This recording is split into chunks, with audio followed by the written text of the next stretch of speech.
ওকে বলা হয়েছে তুমি এই ক্লাসটা দিয়ে কল করবা এবং এই ক্লাসে কি হবে, এই ক্লাসের ভিতরে যা আছে সে একবারে রান হয়ে যাবে প্রথম। আর ওইখানে কি করে ওরা তখন এটাকে একদম প্রাইভেট করে দেয়, যাতে শুধুমাত্র ওই ক্লাসটা কল হওয়ার সময় শুধুমাত্র একবারই রান হবে, এটা আর রান হবে না। আপনি যদি সার্ভার বন্ধ করে আবার যদি এটাকে করতে চান তখন আবার রান হবে, ডাইরেক্ট আবার রান হবে না। তার মানে কি সবগুলো প্রোডাক্ট একবারে লোড হয়ে গেল। তাহলে সুবিধাটা বুঝতে পারছি? সুবিধাটা হলো যে আপনার বারবার প্রোডাক্টগুলো লোড হচ্ছে না। বারবার যদি প্রোডাক্টগুলো লোড হয় তাহলে কি হবে, বারবারই ইনিশিয়ালাইজ করছে, বারবার ইনিশিয়ালাইজ করে কি হবে, অনেক টাইম লেগে যাবে। ওই সফটওয়্যার রান করে আপনি করতে পারবেন না, তখন আপনার মাথা খারাপ হয়ে যাবে যে এই সফটওয়্যার কতক্ষণে রান হবে কতক্ষণে হবে। ঠিক আছে, তাহলে এটা গেল সিঙ্গেলটন স্কোপ। তাহলে এবার দেখেন আমি কিন্তু এই কথাগুলো আবার যে পড়ে যে জিজ্ঞেস করবো, যখন জিজ্ঞেস করবো তখন যদি না পারেন তখন কিন্তু আমি আপনাদের সাথে পরে আমাকে আবার এগুলো জিজ্ঞেস করতে হবে, কারণ পরের মধ্যে যে এগুলোতে আরো ডিটেল পাবো আমরা। ঠিক আছে, তখন কিন্তু আবার বললেন না যেগুলো তো কি জানি ছিল, এটা যেন কথা না হয়। as the same suggests, there is a single instance of the application. তাহলে ওই এটার কয়টা ইনস্ট্যান্স থাকে ওই অ্যাপ্লিকেশনের? একটা মাত্র। এই যে বললাম প্রাইভেট কনস্ট্রাক্টর থেকে একবার একটাই মাত্র ইনস্ট্যান্স তৈরি হয়। if my repository class in the example applications were configured as a singleton, যদি এটাকে আপনি singleton করে দেন, then only one instance would be created. তাহলে তখন কি হবে, একটাই মাত্র ইনস্ট্যান্স ক্রিয়েট হবে, and every products controller objects that was created would receive the instance to satisfy its দিয়ে কল করছি আমি আমার কোনটা দরকার। তাহলে এই ইনস্ট্যান্সটা তৈরি হচ্ছে কার উপর ডিপেন্ড করে, ক্যাটাগরির উপর ডিপেন্ড করে, তাই না? এটার মধ্যে আমি কি এই ইনস্ট্যান্সটা তৈরি করার সময় আমি একটা ক্যাটাগরির পাঠাইলাম, যেমন আমার ক্যাটাগরিটা কি ইলেকট্রনিক্স, তাহলে ইলেকট্রনিক্স গুলো লোড হবে। আমার ক্যাটাগরিটা কি যে ফ্যাব্রিকটা লোড হবে। আমার ক্যাটাগরিটা ধরেন হচ্ছে কি আমি চাচ্ছি যে ইসা হবে কি জানো, কম্পিউটার আইটেম হবে, তাহলে কম্পিউটারের অ্যাক্সেসরিজ গুলো যেগুলো সেগুলো লোড হবে। তখন তার মানে কি ট্রানজিয়েন্ট স্কোপটা কি আমার তার ডিপেন্ডেন্সি অনুযায়ী লোড হবে।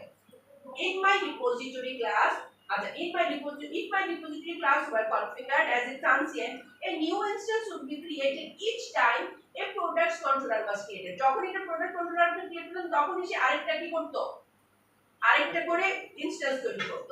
Transient objects are not reused by the dependency injection container. ট্রানজিয়েন্টটাকে সে কি করে না, রিইউজ করে না। যদি এর মধ্যে যখন আছে সিঙ্গেলটনের মধ্যে তো সবটা আছে, সে রিইউজ করতে পারবে, কিন্তু ট্রানজিয়েন্টের মধ্যে কি আপনি চাচ্ছেন এখন কি জন্য এখন চাচ্ছেন ইলেকট্রনিক্স, তাহলে এর একটু পরে যখন আপনি চাচ্ছেন যে আমি চাচ্ছি এখন কম্পিউটার আইটেম, তাহলে কি সেটা রিইউজ হইলো, এরপরে তো চেঞ্জ হয়ে গেল না। তাহলে ও রিইউজ করে না, ও কি করে ডিপেন্ডেন্সি তো রিইউজ হয় না, বারবার নতুন নতুন ইনস্ট্যান্স তৈরি হয়, and their life is generally tied to the life of the object they are injected to. যেমন আমি যতক্ষণ পর্যন্ত ইলেকট্রনিক্স যাব ততক্ষণ পর্যন্তই চালাই, তাই না? ওর লাইফ কি আরো বেশি থাকবে? আমি চাচ্ছি এখন কম্পিউটার আইটেমগুলো দেখবো, তাহলে আমার যখন আমি কম্পিউটার পরে যখন ফ্যাব্রিক দেখতে যাবো এরপরে তো লাইফ শেষ। তাহলে ওর লাইফটা কতক্ষণ, যতক্ষণ পর্যন্ত আমি এটাকে নিয়ে কাজ করছি ততক্ষণ পর্যন্ত এই অবজেক্টের লাইফ থাকবে। তাহলে requested objects are somewhere in the array data. A new instance is created for each request. এখানে কি হয়, প্রত্যেকটা রিকোয়েস্টের জন্য সে একটা নতুন ইনস্ট্যান্স তৈরি করে that the application receives and is reused to resolve dependencies declared by all the objects created by the web API infrastructure to process that request. যে কোনো রিকোয়েস্টের মধ্যে আপনি যখন যেটা চাচ্ছেন সেই অনুযায়ী আপনার রিকোয়েস্টের মধ্যে সে কি করবে, একটা ইনস্ট্যান্স তৈরি করবে এবং আপনার রিকোয়েস্টটাকে স্যাটিসফাই করবে। আচ্ছা, or to put it another way, the objects created to process single request share a single instance of the request object. এই অন্যভাবে আমি যদি বলতে চাই যে একটা অবজেক্ট কখন তৈরি হয়, প্রত্যেকটা সিঙ্গেল রিকোয়েস্টের জন্য একটা রিকোয়েস্টের জন্য একটা করে ইনস্ট্যান্স তৈরি করে দিবা আপনাকে। আচ্ছা, the request object is discarded after the request has been handled. Request যখন আপনি হ্যান্ডেল করে ফেলেন তখন রিকোয়েস্ট অবজেক্টটা কি হয়ে যাবে, ডিসকার্ডেড হয়ে যাবে। এটা গেল তাহলে আমার কি, এটা হচ্ছে আমার রিকোয়েস্ট কি জন্য ট্রানজিয়েন্ট স্কোপ। এরপরে দেখি রিপোজিটরি ক্লাস আর usually configured as a request object. আচ্ছা, এখানে তাহলে আমরা পেলাম হচ্ছে কি একটা হচ্ছে ট্রানজিয়েন্ট অবজেক্ট পেলাম, একটা প্রথমত এখানে পেলাম সিঙ্গেলটন অবজেক্ট, তারপর পেলাম হচ্ছে ট্রানজিয়েন্ট অবজেক্ট, তারপর পেলাম হচ্ছে রিকোয়েস্ট অবজেক্ট। তাহলে ট্রানজিয়েন্ট অবজেক্ট হচ্ছে আমার একটা নির্দিষ্ট টাইম পর্যন্ত, আর রিকোয়েস্ট অবজেক্ট হচ্ছে প্রত্যেকটা রিকোয়েস্টের জন্য একটা, প্রত্যেক রিকোয়েস্টের জন্য একটা একটা করে হবে। এখন আপনি একটা আপনার জন্য একটা এসে তৈরি হচ্ছে, আপনি একটা কি করছেন, আপনি কিছু প্রোডাক্ট দিবেন, আপনার জন্য একটা রিকোয়েস্ট তৈরি হলো, আরেকজন একটা প্রোডাক্ট তার জন্য আরেকটা রিকোয়েস্ট তৈরি হলো। রিকোয়েস্ট অবজেক্ট হচ্ছে প্রতি মুহূর্তে একটা করে অবজেক্ট তৈরি হবে। ট্রানজিয়েন্ট অবজেক্ট হচ্ছে তার স্কোপের বাইরে গেলে অবজেক্ট আর থাকবে না, যেমন আমি যতক্ষণ পর্যন্ত ইলেকট্রনিক্স দেখতে যাই ততক্ষণ পর্যন্ত এটা থাকবে। যেমন আমি যদি ইলেকট্রনিক্স এর পরে যদি ইলেকট্রনিক্স এর পর কিন্তু আমি এমন না শুধু ইলেকট্রনিক্স নেব, আমি হয়তো আরেকটা আইটেম নিলাম, তখন পর্যন্ত কিন্তু আমার ইয়েটা আছে, আমার ওইটা আমার শেষ হয়ে যায়নি। কিন্তু রিকোয়েস্ট অবজেক্ট হচ্ছে আমার একটা মাত্র ইসে আমাকে হ্যান্ডেল করবে, একটা মাত্র রিকোয়েস্ট আমাকে হ্যান্ডেল করবে রিকোয়েস্ট অবজেক্ট। তাহলে এখানে কয়টা অবজেক্ট পাইলাম? সিঙ্গেলটন অবজেক্ট, ট্রানজিয়েন্ট অবজেক্ট এবং রিকোয়েস্ট অবজেক্ট। রিপোজিটরি ক্লাসেস আর usually configured as request object. তাহলে রিপোজিটরি ক্লাসে যখন হয় তখন সেটি একটা কি হিসেবে তৈরি করে? একটা রিকোয়েস্ট অবজেক্ট হিসেবে, which allows all the objects that deal with the single request to share the common view of the model. তাহলে এই রিকোয়েস্ট অবজেক্ট আপনাকে অ্যালাউ করে যে আপনি কি করবেন, এক একটা ইসের জন্য এক একটা রিকোয়েস্টের জন্য একটা কমন ভিউ আপনাকে দিবে, and all see the changes that the request causes. Request যা যা আপনার কাছে যাবে তার সাথে সাথে অন্যান্য চেঞ্জগুলো হয়ে যাবে। and জেনে খেতে পাঠাবে নো কন্টেন্ট। আপনি যদি নো রেজাল্ট পাঠায় তার মানেই না যে সে সাকসেসফুল হয়নি। সাকসেস আবার আরেকটা আছে 202 মনে হয়, 202 এর ক্ষেত্রে কি হয়, ধরেন আপনি একটা রিকোয়েস্ট করেছেন, এটা একটা কিউর মধ্যে আছে, সে করবে, সে একটা কিউর মধ্যে পড়েছে, তার মানে সে আপনাকে বলবে যে 200 মানে সাকসেসফুল আছে, যে আপনার সবকিছু ঠিক আছে কিন্তু এটা কিউতে আছে, আগেরটা হওয়ার পর এটা করবে। তাহলে এরকম কিছু পাঠাইতে পারে। তাহলে as an example, a request to delete an object, ধরেন আপনি একটা কিছু ডিলিট করতে চাচ্ছেন from the repository may not require any data to be deleted। একটা ডিলিট করলে তাকে দিচ্ছে আপনি কি ডাটা পাঠাবে, ঠিক আছে? তাহলে আপনি মেসেজ পাঠাতে পারেন, HTTP তো কিছু পাঠাবে না। তাহলে এই ক্ষেত্রে কি হবে, because HTTP status code will indicate whether the operation was successful, শুধু বলতে হবে সাকসেসফুল হলো কিনা। তাহলে এখানে কি বলতে পারি, 200 রেঞ্জে পড়লেই হয়ে যাচ্ছে, তাই তো? that will indicate success। 200 যদি হয় তার মানে কি সে ডিলিট করতে পেরেছে। and 400 or 500 কি ইন্ডিকেট করবে যে ফেলিং হয়েছে। an action method that don't produce data return void। তাহলে সে যখন void পাবে তখন সে কিছু রিটার্ন করবে আপনাকে, কিছুই রিটার্ন করবে না। তাহলে আমরা বলতে পারি যে একটা ডিলিট হচ্ছে, যে আপনাদের কিছু দেওয়া নেই, তখন আপনি কি বলতে পারি সে সাকসেসফুল হলো কিনা। সাকসেসফুল হওয়াটাই হচ্ছে এখানকার জন্য। তাহলে আমরা ডিলিট অলরেডি করেছি। I have added delete action। এটা delete actionটা আমরাও আমাদের প্রোগ্রাম কন্ট্রোলারের মধ্যে ডিলিটটাকে অ্যাড করেছি। ডিলিট অ্যাড করে এখানে দেখেন কি বলছে, ডিলিটের ক্ষেত্রে আমার এখানে কি হচ্ছে 204 যদি দেয়, 204 স্ট্যাটাস কোড কি মিন করে, the simplest way to test the action method with the postman। আপনি যদি postman দিয়ে যদি চেক করেন দেখবেন যে আমরা তো postman দিয়ে চেক করে কিন্তু আমরা দেখেছি কি পাঠায়, সেটা 204 পাঠাতেই পারে।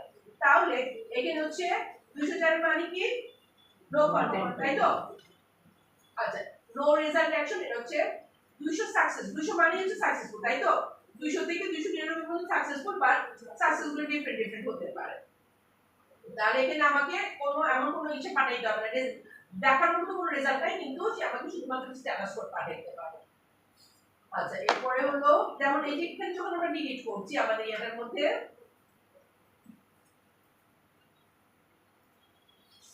এখানে কিন্তু দেখেন 202 মনে হয় যে ইয়েতে আছে, ডিলিট করবে, এখনো করা হয়নি। আচ্ছা, এখানে একটা জিনিস দেখেন, এখানে ডিলিট মেথডটাকে এখানে এক্সাম্পল অ্যাপে করেছে, কিন্তু আমরা এটাকে করেছি হচ্ছে ইন্ডেক্সের মধ্যে।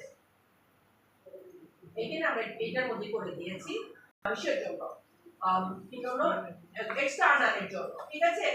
যদিও আপনাদের যে কোশ্চেনগুলো দিয়েছি সেই কোশ্চেন থেকে আপনি কমন পাবেন, এবং কোশ্চেন থেকে কোশ্চেনগুলো যদি ঠিক মতন পড়েন, আমি যে কোশ্চেনগুলো দিয়েছি এপিআই এর, সেখান থেকে পাস করার মতন অ্যানসার পাবেন। এটা নিয়ে আপনাদের চিন্তা করা লাগবে না, এমন না যে আপনাদের 50 পাইতে হবে, পাস করতে হবে, আর ওইটুকু যদি পড়েন অন্তত 40 পাবেন।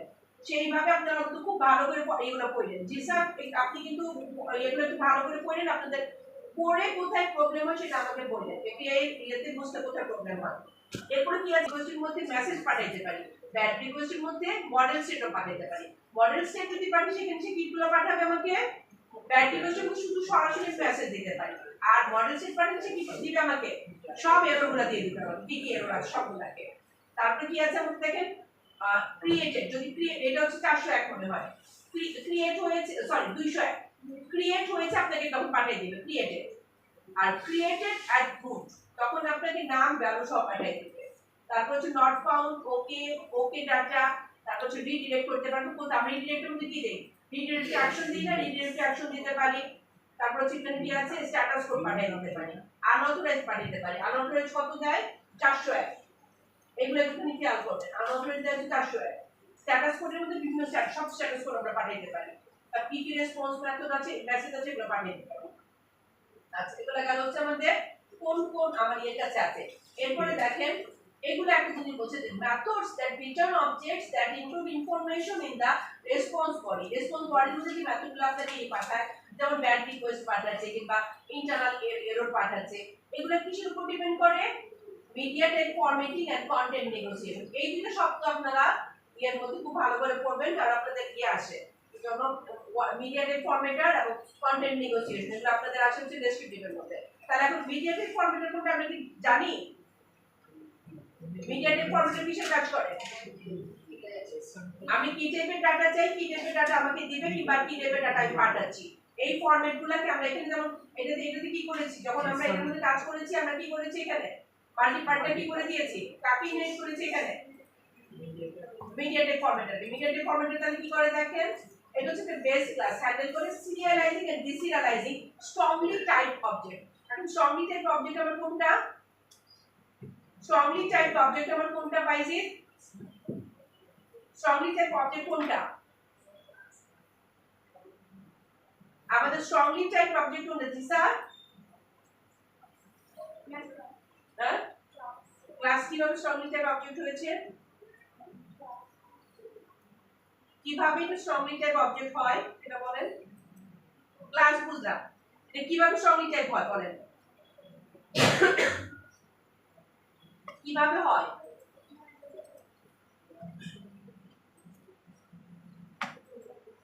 শুনে বলে দিয়ে না, বোঝার চেষ্টা করবেন, এগুলোকে যাই না, এগুলো বেল ইয়ে করে রাখতে হবে না। আমরা যখন একটা ক্লাসকে ওয়ার্ডের সাথে ভিউর সাথে বাইন্ড করি তখন সে কি করে, তখন ওই টাইপের ডাটা নিতে পারে, অন্য কোনো টাইপের ডাটা নিতে পারি, তার মানে সে কি দাঁড়াচ্ছে আমার স্ট্রংলি টাইপ হয়ে যাচ্ছে, মানে ওই টাইপ অনুযায়ী ডাটা আমি নিতে পারবো। কন্ট্রোলারে যখন কেন কন্ট্রোলারে ভিউতে আমরা বাইন্ড করি না, কন্ট্রোলারে কি বাইন্ড করি? বাইন্ড তো কন্ট্রোলারে করি না, কন্ট্রোলারে আমি ইউজ করি। কন্ট্রোলারের মধ্যে আমি ইচ্ছা করলে কন্ট্রোলারে ইচ্ছা করলে পার্স করে দিতে পারবো, কন্ট্রোলারে যখন পার্স করার অপশন আছে। ধরেন একটা ইন্টিজার দিলাম, ইন্টিজারকে আমি স্ট্রিং বানাবো, টু স্ট্রিং দিয়ে দিলাম কিংবা ইন্টিজারে কনভার্ট করলাম, কিন্তু আমি কি ভিউতে এগুলো কনভার্ট করতে পারি? ভিউতে কনভার্ট আমি মডেল বাইন্ডিং করি, মডেলটা বাইন্ড করে দেই না। তাহলে স্ট্রংলি টাইপ অবজেক্টটা যখন আমার এখানে আসে, এটা কিসের সাথে কাজ করে বলছে যে এখানে আছে মিডিয়া টাইপ ফরম্যাটার, এটার মধ্যে ছিলাম, এখানে আমরা দেখি মিডিয়া টাইপ ফরম্যাটারটা সিরিয়ালাইজ করে এবং ডিসিরিয়ালাইজ করে। তাহলে সিরিয়ালাইজ এবং ডিসিরিয়ালাইজ এই শব্দটা আমরা কি বুঝি?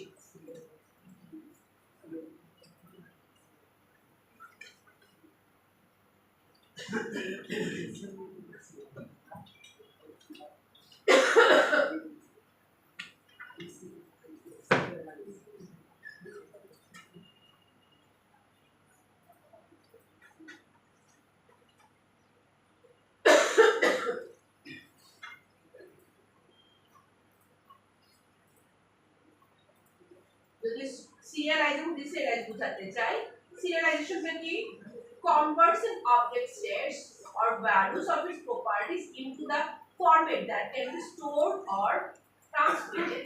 আমি যখন ডাটাটা নেই, যেমন আমি নিলাম হচ্ছে এমপ্লয়ি নেম, সেটা স্ট্রিং, এমপ্লয়ি এজ সেটা ইন্টিজার, ও আমার ডাটাটা যখন আমার ইয়েতে পাঠাবে, ডাটাবেসে পাঠাবে, তাকে তা কি করতে হবে? ওই রকম ভাবে কনভার্ট করে দিতে হবে না, ডাটাবেসের মতো করে দিতে হবে না?